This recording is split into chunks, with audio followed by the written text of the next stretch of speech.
எரேமியா 33:3. நான் உனக்கு உத்தரவு கொடுத்து நீ அறியாததும் உனக்கு எட்டாததுமான பெரிய காரியங்களை உனக்கு அறிவிப்பேன்.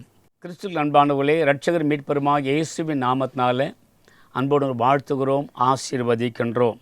மார்ச் மாதத்தில் உங்களை சந்திப்பதில் மிகுந்த சந்தோஷம் எங்களுக்கு. வாசிக்கப்பட்ட வேத பகுதியில் நான் உனக்கு உத்தரவு கொடுத்து நீ அறியாததும் உனக்கு எட்டாததுமான பெரிய காரியங்களை உனக்கு அறிவிப்பேன். இந்த மாதம் தபகாலம் என்று சொல்லுவார்கள். இந்த மாதம் செபிக்கின்ற போது என்னவென பெற்றுக்கொள்ள முடியும் என்கிறதான ஆசீர்வாதத்தை காண்கிறது லெந்து நாட்கள்.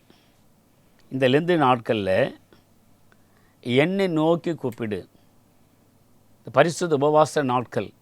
என்னை நோக்கி கூப்பிடு, அப்போது நான் உனக்கு உத்தரவு கொடுத்து நீ அறியாததும் உனக்கு எட்டாதுமான பெரிய காரியங்களை உனக்கு அறிவிப்பேன். அன்புக்குரியவர்களே, என் ஆண்டவராகிய இயேசு கிறிஸ்துடைய நாமத்தினால் ஜெபிக்கிற பொழுது எல்லோரும் இந்த வசனம் இது ஒரு பரலோகத்தை தரக்கூடிய கீ என்று சொல்வார்கள். நாம் கஷ்டப்படுகிற நேரத்தில், துயரப்படுகிற நேரத்தில், உபத்திரப்படுகிற நேரத்தில், கலங்குகிற நேரத்தில், கண்ணீர் விடுகிற நேரத்தில், பாடுகள் நேரத்தில், அவமானப்படுகிற நேரத்தில் அப்படி கடந்து வருகிற பொழுது நம்ம செய்ய முடியும் ஒரே எரேமியா 33 எடுத்து பயன்படுத்த வேண்டும். இந்த பரலோகத்தை தரக்கூடிய ஒரு கீ, இந்த கீ எரேமியா 33. நீ அறியாததும் உன் எட்டாதுமான பெரிய காரியங்களை உனக்கு அறிவிப்பேன். யோபு 5:9 சொல்லுகிறது, ஆராய்ந்து முடியாத பெரிய காரியங்களையும் எண்ணி முடியாத அதிசயங்களையும் அவர் செய்கிறார். என் அப்பனா இயேசு கிறிஸ்து கூப்பிடுகிற பொழுது எட்டாததும் அறியாதுமான அல்லது நீ அறியாததும் உனக்கு எட்டாதுமான பெரிய காரியங்கள், ஆராய முடியாத பெரிய காரியங்கள் செய்கின்றவர் தேவாய் தேவன். எண்ணி முடி அதிசயம் செய்கிறவர் அவர் தான். அவர் நோக்கி கூப்பிடுகிற போது உன்னை ஆராய்ந்து முடியாத பெரிய காரியங்கள், ஆண்டவர் சொன்ன வார்த்தை, நீ அறியாததும் உன் எட்டாதுமான பெரிய காரியங்களை உனக்கு அறிவிப்பேன். கர்த்தர் சொல்லுகிறார், ஆராய முடியாத பெரிய காரியங்கள் எண்ணி முடி அதிசயம் செய்கிற இயேசு கிறிஸ்து. சங்கீதம் 77:14 சொல்லுகிறது, அதிசயங்களை செய்கிற தேவன் நீரே, ஜனங்களுக்குள்ளே உம்முடைய வல்லமையை விளங்க பண்ணினீர். அதிசயங்களை செய்கிற தேவன் நீரே, ஜனங்களுக்குள்ளே உம்முடைய வல்லமையை விளங்க பண்ணினீர். என் ஆண்டவர் இயேசு கிறிஸ்து மாத்திரம் அதிசயம் செய்ய முடியும். ஏனென்று சொன்னால் அவர் நோக்கி நாம் கூப்பிடுகிற பொழுது கர்த்தர் சொல்லுகிறார், நீ அறியாததும் எட்டாதுமான பெரிய காரியங்கள், அதிசயங்களை செய்கிற தேவன் நீரே, ஜனங்களுக்குள்ளே உம்முடைய வல்லமை விளங்க பண்ணினீர். மீண்டும் ஏசாயா 41:17 சிறுமையும் எளிமையும் ஆனவர்கள் தண்ணீரை தேடி அது கிடையாமல் அவர்கள் நாவு தாகத்தால் வரலும்போது கர்த்தராகிய நான் அவர்களுக்கு செவி கொடுத்து இஸ்ரவேலின் தேவனாகிய நான் அவர்களை கைவிடாதிருப்பேன். என் அன்புக்குரிய தேவ ஜனமே, அன்புக்குரிய சகோதரியே சகோதரியே, சிறுமையும் எளிமையுமானவர்கள். சிறுமை துன்பத்தை குறிக்கிறது, எளிமை வறுமையை குறிக்கிறது. இந்த துன்பமும் வறுமையும் ஒன்று சேருகிற பொழுது அங்கே தான் பிரச்சனை உருவாகும். மனித சமாதானமற்று அந்த சமாதானமற்று இருக்கிற நேரத்தில் என்னை நோக்கி கூப்பிடு, நீ அறியாததும் எட்டாதுமான உனக்கு பெரிய காரியம் அறிவிப்பேன். நீங்கள் துன்பத்தோடு வாழ்ந்து கொண்டிருக்கிறீர்களோ, துயரத்தோடு வாழ்ந்து கொண்டிருக்கிறீர்களோ, கண்ணீரோடு வாழ்ந்து கொண்டிருக்கிறீர்களோ, உங்கள் சிறுமை, உங்கள் துன்பம், உங்கள் வேதனையெல்லாம் ஒன்றாக சூழ்கிற போது நான் இந்த காரியத்தை நான் என்ன பண்ணுவேன், காரியத்தை எனக்கு எப்படி விடுதலை கிடைக்கும், காரியத்தை எப்படி யாருன்னு என்னை விடுதலை ஆக்குவார், தொடர்ந்து பாரதத்தில் வாழ்ந்து கொண்டிருக்கிறேனே, தொடர்ந்து கண்ணீர் வாழ்ந்து கொண்டிருக்கிறேனே, ஜனங்கள் மத்தியில் அவமானப்பட்டு கலங்கி நிற்கின்றேனே, எனக்கு யார் உதவி செய்யக்கூடும்? யார் என்னை விடுதலையாக்குவார்? யார் என்னை பாரத்தை சுமப்பார்? இன்னைக்கு அன்பான சகோதரியே, அன்பான சகோதரா, சிறுமையும் எளிமையுமானவர்கள் தண்ணீரை தேடி அது கிடையாமல் அவர் நாவு தாகத்தால் வரல்கிற பொழுது எந்த பக்கம் போகிறது, எப்படி என் சூழ்நிலை யாரிடம் சொல்லுவது என்ற நிலைமையில் நீ ஓடி ஓடி களைத்து போய் கொண்டிருக்கிறாய். உன் நாவு தாகத்தால் வறண்டு போகிறது. ஓட்டத்தில் வாழ்க்கை ஓட்டத்தில் ஜெயம் காண முடியவில்லை, வாழ்க்கையிலே வெற்றி காண முடியவில்லை, வாழ்க்கையில் சமாதானம் காண முடியவில்லை. சிறுமையும் எளிமையுமானவர்கள் தண்ணீரை தேடி அது கிடையாமல் அவர் நாவு தாகத்தால் வரும்போது கர்த்தராகிய நான் அவர்களுக்கு செவி கொடுத்து என்னை நோக்கி கூப்பிடு, நீ அறியாததும் எட்டாவதுமான பெரிய காரியங்கள் உனக்கு அறிவிப்பேன். கர்த்தர் பேசுகிறார் காலை நேரத்தில். அன்பு தேவ பிள்ளைகளே, கர்த்தராகிய நான் அவர்களுக்கு செவி கொடுத்து இஸ்ரவேலின் தேவனாகிய நான் அவர்களை கைவிடாதிருப்பேன். என்னப்பனா இயேசு, நீ கர்த்தனை கூப்பிடுகிற போது என் ஆண்டவர் இயேசு கிறிஸ்து உனக்கு செவி கொடுக்கிறார். இதிலிருந்து நாட்களில் ஆண்டவர் இயேசு ஒரு அற்புதத்தை செய்வார். அதே நேரத்தில் சில காரியங்கள் தேவனுடைய சமூகத்தில் நம்மை அவரிடத்தில் ஒப்பு கொடுத்து ஃபுல் சரண்டராய் கர்த்தருக்கு இவையெல்லாம் பிடிக்காமல் இருக்கிறதோ, கர்த்தரை பிடிக்காத பாவம் தான். இந்த பாவம் உன்னையும் இயேசுவும் தொடர்பு கொள்ளாதபடி பாவம் நடுவே சுவராமன் தடுத்து நிற்கிறது. இந்த பாவத்தை கன்ஃபஸ் பண்ணி, பாவத்தை அறிக்கை பண்ணி நாம் செபிக்கிற பொழுது கர்த்தனை கூப்பிடுகிற போது கர்த்தர் பேசுகிறாரு.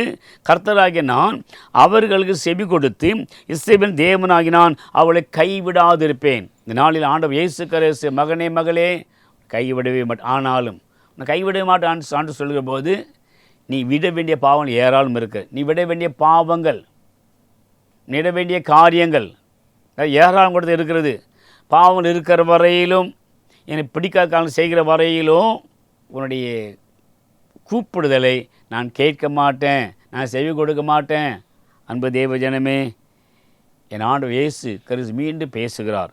ஏசாயா 58வது அதிகாரம் 9வது வசனம். அப்பொழுது நீ கூப்பிடுவாய், கர்த்தர் மறு உத்தரவு கொடுப்பார். நீ சத்தமிடுவாய், இதோ நான் இருக்கிறேன் என்று சொல்லுவார். நுகத்தடியையும் விரல் நீட்டுதலையும் நிபச்சொல்லையும் நீ உன் நடுவிலிருந்து அகற்றி.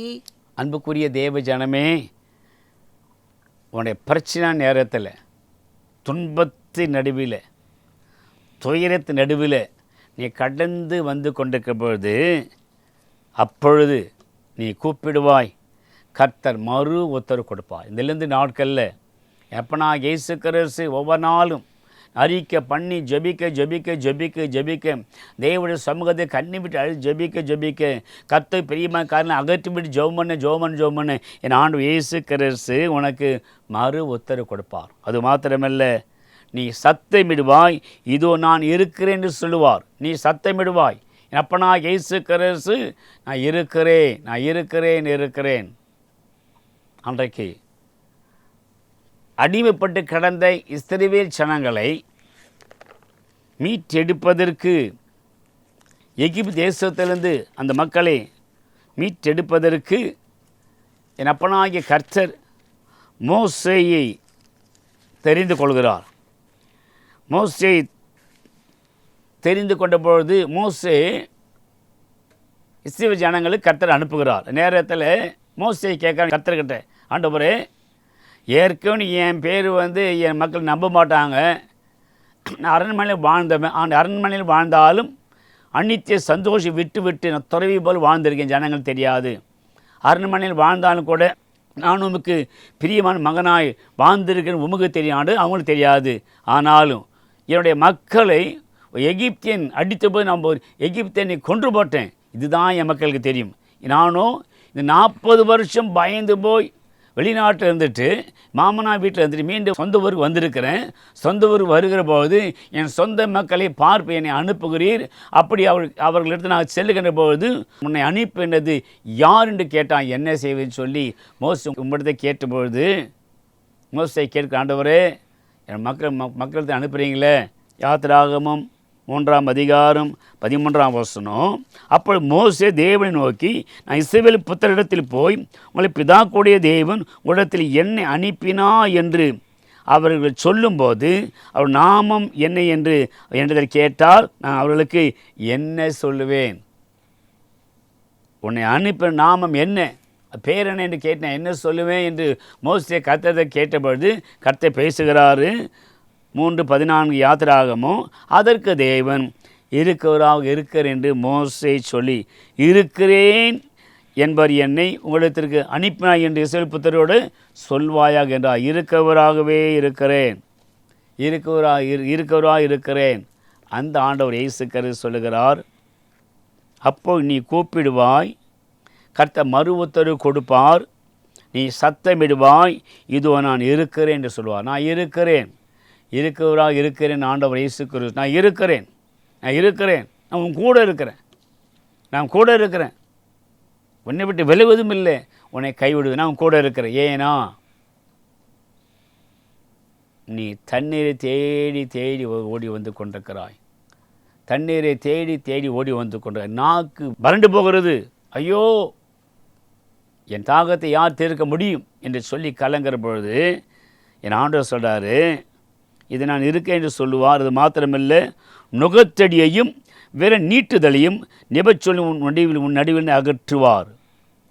நுகத்தடி பாரம், உன்னை நோக்கி அநேக குற்றம் சுமத்துகிறார்கள், உன்னை நோக்கி அநேக வேதனையாக பேசுகிறார்கள், உன்னை நோக்கி அநேகர் விரல் நீட்டி குற்றம் சுமத்துவது மாத்திரமில்லை, சமுதாயத்தினை குறித்து ஒரு இழிவான சொல்லை பேசி கொண்டிருக்கிறார்கள். எழுந்திருக்கூடாதபடிக்கு அநேக காரியங்கள் செய்து கொண்டிருக்கிறார்கள். ஒவ்வொரு நாளும் பாரம் உன்னை அழுத்துகிறது, தீய கடும் சொற்கள் நோக்கி வந்து கொண்டிருக்கிறது. ஆண்டவர் நிபச்சொல்லையும், நிபச்சொல் உன்னை குறித்து அவமானமாக பேசுகிறார்கள், உன்னை குறித்து திட்டித்த வார்த்தைகளை உன்னை ஏசுகிறார்கள், உன்னை குறித்து அநேகர் கேவலமாக பேசுகிறார்கள். அப்போது நீ கூப்பிடுவாய், நான் உனக்கு எட்டாததும் அறியாதுமான பெரிய காரியங்களை உனக்கு அறிவிப்பேன். ஏசாயா 65ஆம் அதிகாரம் 24ஆம் வசனம் சொல்லுகிறது, அப்பொழுது அவர்கள் கூப்பிடுறதற்கு முன்னே நான் மறு உத்தரவு கொடுப்பேன், அவர்கள் பேசும்போதே நான் கேட்பேன். இந்த நாளிலே கர்த்தர் உங்களோடு பேசி கொண்டிருக்கிறார். அப்பொழுது அவர் கூப்பிடுவதற்கு முன்னே நான் மறு உத்தரவு கொடுப்பேன். கூப்பிடுவதற்கு முன்னே ஆண்டவர் பேசுகிறார்.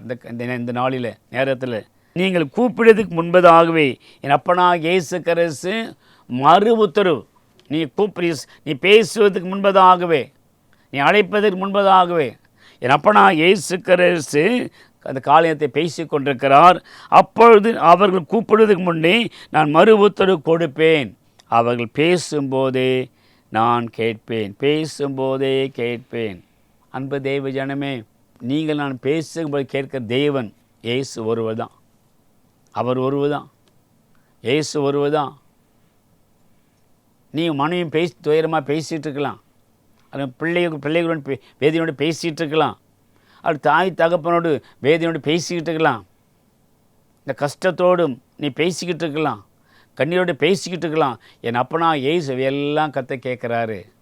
மறந்து போவாதீங்க, என் ஆண்டவர் இயேசு கிறிஸ்து அவர் கேட்கிறது மாத்திரமில்ல, மறு உத்தரவு கொடுக்கிற கர்த்தர் மறு உத்தரவு கொடுக்கணும்னு சொன்னால் கேட்க வேண்டும் என்று என்ன செய்ய வேண்டும்? மத்தேயு சுவிசேஷம் 18ஆம் அதிகாரம் 19 சொல்லுகிறது, அல்லாமலும் உங்களில் 2 பேர் தாங்கள் வேண்டிக் கொள்ளப் போகிற எந்த காரியத்தை குறித்தாகிலும் பூமியிலே ஒருமனப்பட்டிருந்தால் பரலோகத்தில் இருக்கிற என் பிதாவினால் அது அவர்களுக்கு உண்டாகும் என்று உங்களுக்கு சொல்லுகிறேன். அன்பு தேவ ஜனமே, அன்பு சகோதரனே, அன்பு சகோதரியே, அல்லாமல் உங்களில் 2 பேர் தாங்கள் வேண்டிக் கொள்ளப் போகிற எந்த காரியத்தை குறித்தாகிலும் பூமியிலே ஒருமனப்பட்டிருந்தால், ஆண்டவர் பிடித்தமான ஒருமனம்.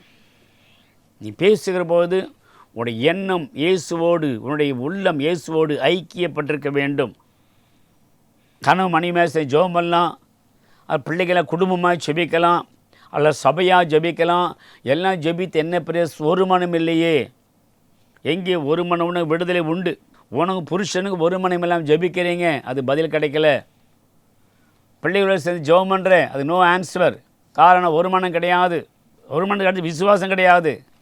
ஒரு மனம் இல்லாமல் ஜெபித்தால் ஜெபத்தை கர்த்தர் ஒரு காலம் கேட்க மாட்டவே மாட்டோம். பைபிள் சொல்லுகிறது, நான் சொல்லலை. அன்பு தேவஜனமே, அல்லாமல் உங்களில் 2 பேர் தாங்கள் வேண்டிக் கொள்ளப் போகிற எந்த காரியத்தை குறித்தாகிலும் பூமியிலே ஒருமனப்பட்டிருந்தால் பரலோகத்தில் இருக்கிற என் பிதாவினால் அது அவர்கள் உண்டாகும் என்று உங்களுக்கு சொல்லுகிறேன். என் பிதாவினால், ஆண்டவர் இயேசு சொல்கிறார், என் பிதாவினால். நீங்கள் ஒரு மனதோடு ஜெபிக்கிற போது, ஒருமனப்படுகிற போது பரலோகத்தில் இருக்கிற என் பிதாவினால் அது அவர்களுக்கு உண்டாகும் உங்களுக்கு சொல்கிறேன். ஜெயம் வேண்டுமா? வெற்றி வேண்டுமா? ஜெபத்திற்கு பதில் வேண்டுமா? எல்லாவற்றுக்கும் ஒரு மனம் தேவை. அன்புக்குரிய சகோதரியே, நீ ஆண்டவர் எப்படி உள்ளம் ஐக்கியப்பட்டிருக்கிறது? இயேசுவோடு எப்படி ஐக்கியப்பட்டிருக்கிறாய்? ஒரு நம்ம இயேசுவோட உள்ளத்து ஒத்து போகிறதா? இயேசு ஜெபத்தை கேட்பது விரும்புகிறாரா? இயேசு ஜெபத்தை பதில் கொடுக்குறாரா? எல்லாவற்றுக்கான ஒரு மனம் இல்லாமல் பட்சத்தில் உன் ஜெபத்து பதில் கிடையாது. நீ முழங்கால் படிட்டு உடனே உன் உள்ளம் இயேசு அப்படியே ஒன்றாக இணைய வேண்டும். இயேசுவோடு ஒன்றாக இணைய வேண்டும். பிதாவும் குமாரனும் 2 பேரும் ஒருமனப்பட்டு, ஆண்டவர் இயேசு கிறிஸ்து பிதாவோடு ஒருமனப்பட்டு ஜெபித்தபடினாலே தான் பகல் முழுவதும் ஜெபம். கர்த்தரோடு ஒருமனப்பட்டு இயேசு ஜெபிக்கிறார். மறுநாள் டே முழுவதும் ஊழியம், டே மிராக்கல்ஸ், தினதர் மிராக்கல், தினதர் அற்பம் அடையாளம் நடந்துக்கிட்டு. என்ன காரணம்? பிதாவோடு கர்த்தராகிய இயேசு கிறிஸ்து ஒருமனப்பட்டு ஜெபித்திருந்தார். அன்பு தேவ பிள்ளைகளே, எரேமியா 33, நீ அறியாததும் உனக்கு எட்டாவதுமான பெரிய காரியங்களை உனக்கு அறிவிப்பேன். யாத்திராகமம் 15ஆம் அதிகாரம். மோசே மூலமாக கர்த்தர் அநேக அற்புதங்கள் அடையாளங்கள் நடப்பித்து எகிப்து தேசத்திலிருந்து லட்சக்கணக்கான ஆண்கள் பெண்கள் எல்லாரையும் மோசே விடுதலை பண்ணி எடுத்துக்கொண்டு கானான் தேசம் புறப்பட்டு வருகிற வழியில் செவந்த சமுத்திரம் குறுக்கிடுகிறது. செவந்த சமுத்திரத்தை பார்த்தவர்கள், இந்த இஸ்ரவேலர்கள் தகைத்தார்கள். என்ன காரணம்? பின்னால் எந்த எகிப்தியன் தன் பிள்ளை இஸ்ரவேல் மக்களுக்கு விடுதலை கொடுத்தானோ, அந்த எகிப்த ராஜா தன் முழு இராணுவ பலத்தை கூட்டிக் கொண்டு இஸ்ரேல் மக்களை கானான் தேசத்துக்கு அழிப்பதற்கு கொண்டு போடுவதற்கு முழு வெப்பன்ஸோடு பின்தொடர்ந்து வந்து கொண்டிருக்கின்றான். பயங்கரமான ஓசை.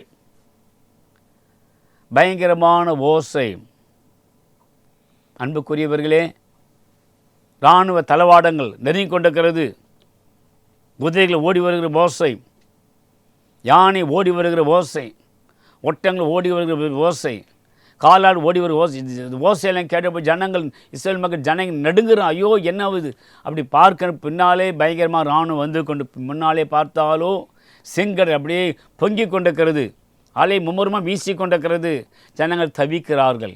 இஸ்ரேல் ஜனங்கள் தவிக்கிறார்கள். ஐயோ என்று தவிக்கிறார்கள், நடுங்குகிறார்கள். இன்னும் கொஞ்ச நேரத்தில் பார்வோனை அழித்து விட போகிறான், கொஞ்ச நேரத்தில் இந்த வனாதி சாக போகிறோன்னு சொல்லி அவள் நினைத்த பொழுது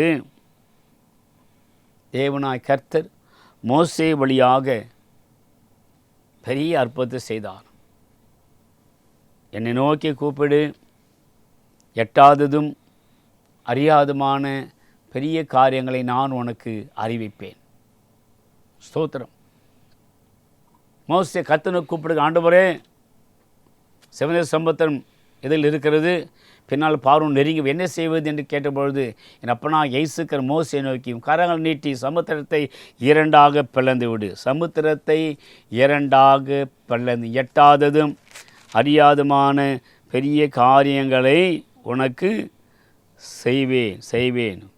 அன்புக்குரிய தேவச்சனமே, என் ஆண்டவர் இயேசு கிறிஸ்து சொல்லுகிற காரியம் யாத்திராகமம் 14ஆம் அதிகாரம் 16ஆம் வசனம் 14-16. நீ உன் கோலை ஓங்கி உன் கையை சமுத்திரத்தின் மேல் நீட்டி சமுத்திரத்தை பிளந்துவிடு. அப்பொழுது இஸ்ரவேல் புத்திரர் சமுத்திரத்தின் நடுவாக வெட்டாந்தரையில் நடந்து போவார்கள். என் ஆண்டவர் சொல்லுகிற காரியம், சமுத்திரத்தை இரண்டாக பிளந்து விடு. நீ எட்டாததும் அறியாதமான பெரிய காரியம் நான் உனக்கு அறிவிப்பேன். இதை என் அப்பனா இயேசு கிறிஸ்து. அது மாத்திரமே கர்த்தர் சொல்கிறாரு. அப்போ இஸ்ரவேல் புத்திரர் சமுத்திரத்தின் நடுவாக வெட்டாந்தரையிலே நடந்து போவார்கள். அதுதான் ஆண்டவர் ஸ்பெஷாலிட்டி. எட்டாததும் அறியாதமான பெரிய காரியங்களை உனக்கு அறிவிப்பேன். செங்கடல் போன்ற பிரச்சனை வந்திருக்கிறதோ, செங்கல் எதிர்த்து நிற்கின்றதோ, நீங்கள் செங்கடலை பார்க்க வேண்டாம், பார்வோனே பார்க்க வேண்டாம், எகிப்த ரதங்களை பார்க்க வேண்டாம், எகிப்த இராணுவத்தை பார்க்க. என் அப்பனாகிய அழைத்த இயேசுக்கு நோக்கி பார்க்கிற பொழுது, அவர் நோக்கி கூப்பிடுகிற பொழுது, அவர் சமுத்திரத்தை இரண்டாக பிளக்கிற தேவன். பெரிய மிராக்கள் நடந்தது. சனங்கள் வெட்டாந்த நடந்து வந்த உடனே பின்னால் துரைத்து கொண்டு வந்தான இந்த எகிப்திய இராணுவம் முழுவதையும் கர்த்தர் அந்த கடலிலே கர்த்தர் அப்படியே அமிழ்த்து கொன்று போட்டார். சனங்கள் சந்தோஷத்தோடு பார்ப்பன சத்தத்தோடு துதியின் சத்தத்தோடு வனாந்தரத்தில் 3 நாட்கள் நடக்கிறார்கள். 3 நாட்கள் நடக்கிற பொழுது ஜனங்களுக்கு மிகுந்த தாகம் உண்டாயிற்று. நாக்கு வறண்டு போய்விட்டது. யாத்திராகமம் 15ஆம் அதிகாரம் 22ஆம் வசனம். பின்பு மோசே இஸ்ரவேல் ஜனங்களை சிவந்த சமுத்திரத்திலிருந்து பிரயாணப்படுத்தினான். அவர்கள் சூர் வனாந்திரத்திற்கு புறப்பட்டு போய் 3 நாள் வனாந்திரத்தில் தண்ணீர் கிடையாமல் நடந்தார்கள். 3 நாட்கள் வனாந்திரத்தில் தண்ணீர் கிடையாமல் நடந்தார்கள். தண்ணீர் நடந்த ஆண்டவராக இயேசுக்கு அவர்கள் நடந்து வந்த அவங்களுக்கு தெரியல. ஆனால் மோசேக்கு மாத்திரம் தெரியும். என் அப்பனா இயேசு கிறிஸ்து பள்ளியில் கைவிடவே ஒரு காலம் கைவிடமா அழைத்து உண்மையுள்ள தெய்வம் ஒரு காலம் கருத்தை கைவிடவே மாட்டேன். ஏன்னா ஜனங்க எப்போ கூப்பிடுவான்னு தெரியாது, எந்த நிலவு கூப்பிடுவான்னு தெரியாது. இயேசு அங்கே பக்கத்தில் கூட நடந்து போயிட்டுருக்காரு. நடக்கிற காரியம் கடுமையான வறட்சி, தண்ணீர் தாகம். ஒரு இடத்துல வருகாரு. அந்த இடத்துக்கு மாறா என்று பெயரிடப்பட்டது. அந்த இடத்துல ஒரு பெரிய குளம் காணப்பட்டு தண்ணீர் தடாகமாக ஃபுல் நிரம்புகிறது. ஜனங்கள் எல்லாரும் ஓடி போய் தண்ணீரை எடுத்து குடிக்கிறார்கள். தண்ணீர் கசப்பாக இருந்தது. ஜனங்கள் எல்லாரும் குடிக்கிறாங்க. கசப்பாக இருந்தது. கசப்பாக குடித்தார்கள். ஒரே வேதனை. ஐயோ, வனாந்தரத்தை நடந்தோம். மிகுந்த டயர்டு, மிகுந்த களைப்பு, பயங்கரமான தண்ணீர் எதில் தண்ணீர் இருக்குது, குடிப்பதற்கு வந்தபோது தண்ணீர் இல்லையே என்று சொல்லி அவர்கள் என்ன பண்ணாருங்க, இஸ்ரவேல் ஜனங்கள் முறுமுறுத்தார்கள். அன்புக்குரியவர்களே, இந்த நேரத்தில் வாழ்க்கையில் முறுமுறுப்பு இருக்கிறதோ, முறுமுறுப்பை மாற்றுவதற்கு இயேசு நோக்கிப்பார். முறுமுறுப்பு கர்த்தர் மாற்றுவார். அன்புக்குரியவர்களே, என் அப்பனா இயேசு கிறிஸ்து இன்றைக்கு முறுமுறுப்பை மாற்று வல்லமுள்ள தேவனாக இருக்கிறாரு. நீ சிவந்த சமுத்திரத்தை பார்க்காத, கசப்பான தண்ணியை பார்க்காத.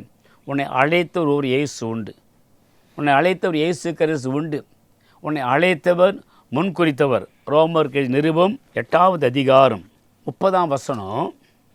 எவர்களை முன்குறித்தாரோ அவர்களை அழைத்தும் இருக்கிறார், எவர்களை அழைத்தாரோ அவர்களை நீதிமான்கள் ஆக்கியும் இருக்கிறார், எவர்களை நீதிமான் ஆக்கினாரோ அவர்களை மகிமைப்படுத்தியும் இருக்கிறார். கர்த்தர் பேசுகிறார். எவர்களை முன்குறித்தாரோ அவர்களை அழைத்தும் இருக்கிறார், எவர்களை அழைத்தாரோ அவர்களை நீதிமான் ஆக்கியிருக்கிறார். இந்த ஆண்டவர் இயேசுக்கர் இந்த நேரத்தில் உங்களை முன்குறித்திருக்கிறார், உங்களை அழைத்திருக்கிறார், உங்களை நீதிமான் ஆக்கியிருக்கிறார். கர்த்தர் உங்களை மகிமைப்படுத்த போகிறார். அன்புள்ள பிதாவே, சமூகத்தில் கடந்து வருகிறோம். எரேமியா 33 நீ அறியாததும் எட்டாவதுமான பெரிய காரியங்களை நான் உனக்கு அறிவிப்பேன்னு சொன்னேங்க ஐயா. உபவாச நாட்களில், இந்த பரிசுத்த லெந்து நாட்களில் உங்கள் பிள்ளைகள் செபிக்கின்ற பொழுது பிள்ளை எவற்றுக்கெல்லாம் ஜெபிக்கிறார்களோ கர்த்தர் அப்படியே வாய்க்க செய்வீராக. பாவங்கள் மாறி போகட்டும். பரிசுத்த வாழ்க்கையை பிள்ளைகளுக்கு தாரும் ஐயா. 3 நாள் மனால் நடப்பதாக சிவந்த சமுத்திரத்தை அத்தனை ஒரே நேரத்தில் திருமுழுக்கை பெற்றுக்கொண்டார்கள், ஞானஸ்நானம் பெற்றுக்கொண்டார்கள். அதே போல் ஜெபிக்கிற ஒவ்வொரு பிள்ளைகளும் விசேஷமான அபிஷேகத்தை கர்த்தர் ஊற்றி, அக்னி அபிஷேகத்தை ஊற்றி, அக்னினா பிள்ளை ஞானஸ்நானத்துக்கு நிரம்ப வைத்து ஒரு புதிய காரியங்களை கர்த்தர் செய்வீராக. புதிய காரியங்களை செய்வீராக. தேசமே பயப்படாது, மகிழ்ந்து களி கூறு. கர்த்தர் பெரிய காரியங்களை செய்வார். நம்முடைய ஜனங்கள் சிறுமைப்பட்டிருக்கிறார்கள், ஜனங்கள் எளிமையாக இருக்கிறாங்க, ஜனங்கள் தாகத்தால் நாக்கு வறண்டு அங்கே ஓடிக்கொண்டிருக்கிறார்கள்.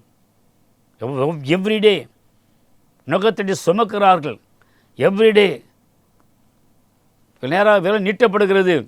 என் ஆண்டவர் இயேசு எல்லாவற்றையும் இந்த பரிசுத்த நாட்டில் பிள்ளைகளை விட்டு அகற்றி பிள்ளைகள் வாழ்க்கை ஒரு செழுமை காண உதவி செய்யும். அற்புதங்களை மக்கள் காண உதவி செய்யும். இயேசு கிறிஸ்து நாமத்தில் பரிசு எந்த நாட்களில் பிள்ளைகளோடு தேவனுடைய கிருபை அதிகமாக தங்கட்டும்.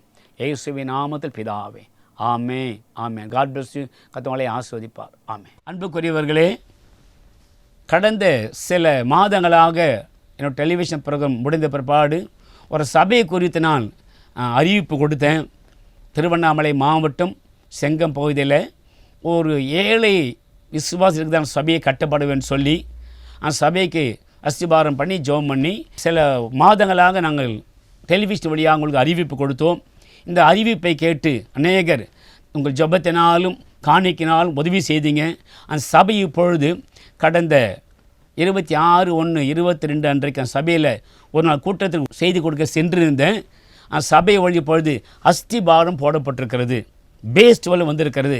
பல லட்சங்கள் செலவு பண்ணியிருக்கிறார் அந்த போதகர். ஏழை சபை அநேக ஜனங்கள் வருகிறார்கள். இன்னும் அது பேஸ்ட்லேருந்து எல்லாம் சபையை கட்டப்படணும். அன்றைக்கு நெகேமியா சொன்ன எழுந்து கட்டும் வாருங்கள் நெகேமியா சொன்னபொழுது அந்த நல்ல காரியத்திற்கு எல்லாம் மனம் வந்து கொடுத்தார்கள். தாவீது தேவாலயம் கேட்டபோது ஜனங்கள் மனம் உற்சாகமாக கொடுத்தார்கள். அன்றைக்கு மோசே கேட்டபொழுது மனம் வந்து கொடுத்தார்கள். போதும் என்ற அளவுக்கு மோசே போதும் அளவுக்கு ஜனங்கள் காணிக்கையில் கொடுத்தார்கள். அதே போல் நாமும் சபை கட்டுவதற்கு உதவி செய்யலாமா? ஆண்டவர் இயேசு கிறிஸ்து இந்த சபையை கட்டுகிற பரலோகத்தின் வீடு கட்டப்படும். பரலோகத்தின் பிள்ளைகளை கர்த்தர் ஆசீர்வதிப்பார். நாம் இங்கே வைத்திருக்க சேர்த்து வைக்க சொத்தெல்லாம் இதெல்லாம் அழிஞ்சு நாம் இப்படிப்பட்ட ஆலயம் கட்டு பரலோகத்தை நமக்கு ஒரு ஆண்டவராக இயேசு கிறிஸ்து ஒரு ஆசீர்வாத கர்த்தர் வைத்திருக்கிறார். அன்புக்குரியவர்களே, நாம் ஒவ்வொரும் கூட இந்த செய்திக்கிற ஒவ்வொரும் கூட ஆளுக்கு ஒரு 10 மூட்டை சிமெண்ட்டுக்கு நம்ம காணிக்க அமைச்சு சொன்னால் சீக்கிரமாக இந்த 2-3 மாதத்தில் சபையினுடைய ஆலயம் கட்டப்பட்டு பிரதிஷ்டை பண்ணப்படும். இந்த நாட்களில் நிறைய கிராமங்களில் சபை வேண்டும். கிராமங்களில் ஆவிக்குரிய சபை வேண்டும். ஆவிக்குரிய சபை கட்டுவதற்கு ஆண்டவராகிய இயேசு கிறிஸ்து உங்களை எதிர்பார்க்கிறார். உங்கள் சபைக்கு தசமபாகம் காணி கொடுங்க. நான் தடுக்கலை. ஆனால் நீங்கள் செலவு பண்ண காரியங்களில் கொஞ்சம் எடுத்து சபையை கொடுப்போம் என்று சொன்னால் சபை கட்டப்படும். அங்கே ஆயிரக்கணக்கான ஆத்துமாக்கள் அங்கே கர்த்தரை தொழுது கொள்வார்கள். ஆகவே இந்த சபை கட்டுக்குரியதான இந்த பொறுப்பை ஏற்றுக்கொள்ள ஆண்டவராகிய இயேசு நாமத்தினால அன்போடு கூறுகிறேன். கர்த்தர் ஆசீர்வதிப்பார். ஆமென். பிரியமானவர்களே, இந்த நிகழ்ச்சி உங்களுக்கு மிகவும் ஆசீர்வாதமாக இருந்திருக்கும் என்று கர்த்தருக்குள் நிச்சயமாய் நம்புகிறோம். உங்களுக்காக ஜெபிக்க விரும்புகிறோம். எங்கள் விலாசம் pastor D Jesukumar, number 719B, Mapposi தெரு, பெரியார் நகர், சென்னை 60039. Mobile number 9448735565.